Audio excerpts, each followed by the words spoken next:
House Live. I'm Vanessa Collette here at the Canadian Investor Conference, Toronto. I'm thrilled to have Delayne Weeks joining us. She's the Vice President of Corporate Social Responsibility with Angkor Gold. Welcome, Delayne. It's great to have you here. Thanks very much, Vanessa.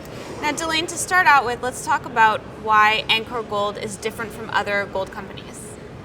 Angkor Gold differentiates itself in a number of ways. First of all, we're the only North American publicly traded company with any mineral assets in Cambodia. The only one? The only one. Secondly, we have a huge land mass. We have 7 licenses, 100% owned, over 1,400 square kilometers. But from that, we've actually pared down a larger land holding so that we have over 30 prospects. And you're a prospect generator model? We are a prospect generator model. We took the first 3 prospects, took them to a value where they were saleable, and made deals in a climate that's been very, very difficult for other junior miners or other prospect generators. But ultimately, none of that would have been possible without our corporate social responsibility platform. So we've put that into play in Cambodia. We've set the level really high in the country, and so that the government has now implemented it as part of their sub-decree and their law for other exploration companies.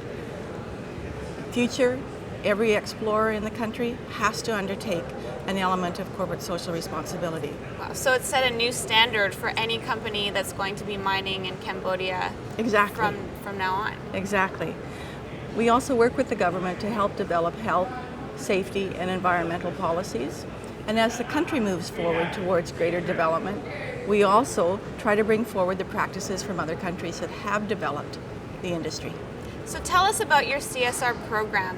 By investing in Angkor Gold, are investors getting to partake in a socially responsible investment? We sincerely believe that investors that are looking for anything in Southeast Asia will not find a sounder investment with a long-term sustainability plan.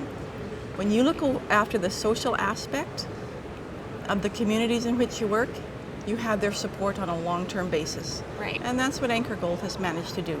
Well, having social license is a huge challenge for a lot of mining companies out there. So you're setting the stage in a way to obtain social license? It's the key to go forward. Right. I mean, there's lots of great projects in the world, and they're all stalled out because of protest or machetes flying or all sorts of difficulties, all on account of lack of social license. Now, what made you start this CSR program, or what was the inspiration behind it? I think my husband and I have been doing it for years. It's really not an inspiration of, gee, we need this element in mining. It's about your philosophy of life. Right. And we would hope that we would be recognized for doing it at home and wherever we're working. So it was part of us agreeing to undertake the project. We said right from day one, we want to do this differently. The mining industry needs a boost here. The mining industry needs to improve. And honestly, the way to do that is to treat every person on the ground the same way that we would want to be treated. If somebody came onto your property and you didn't know what they were doing and they were simply crossing, you still ask for some accountability. So getting on the ground at a really early stage is about educating all the local people to say, here's what exploration's all about. We're not taking out bags of minerals from your land. We are simply testing it at this point. Interesting.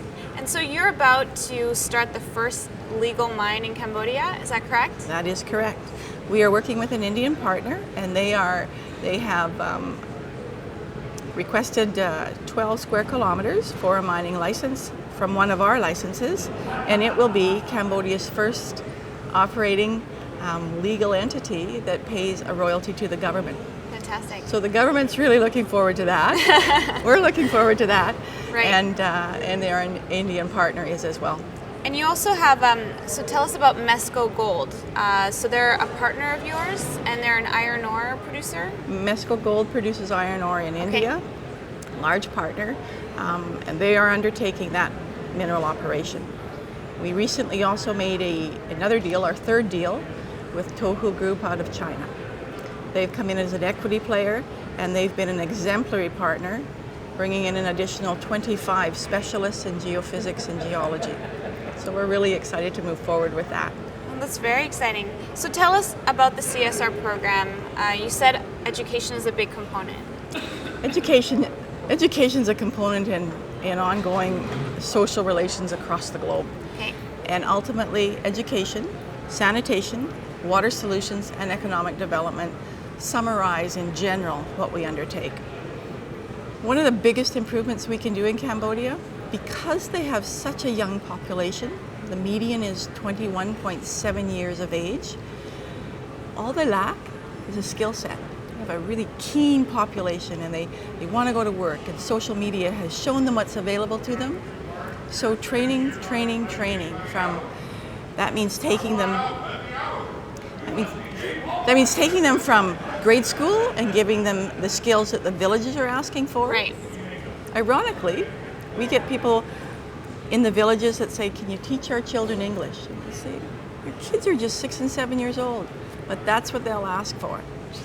So we have a training center that we put in place because we've had great pressure to do that, or great requests to do that, and that's been a leg into all sorts of other additional workshops like anti-trafficking, like Excellent. GPS mapping, computer applications. It's been a huge hit. Excellent. So what can investors look out from the company in the next 12 months? Well, I think the investors in the next 6 months will see some amazing announcements. Because of the CSR, we're also looking at some other industry opportunities. I think we're having our Chinese team back in November, December, and we are planning on drilling a number of targets. So I think we're really pumped to see some great things over the next few months. That's great, Delayne. Well, we'll certainly be watching with interest. Thank you so much for joining us today. Thank you, Vanessa. It's been a pleasure.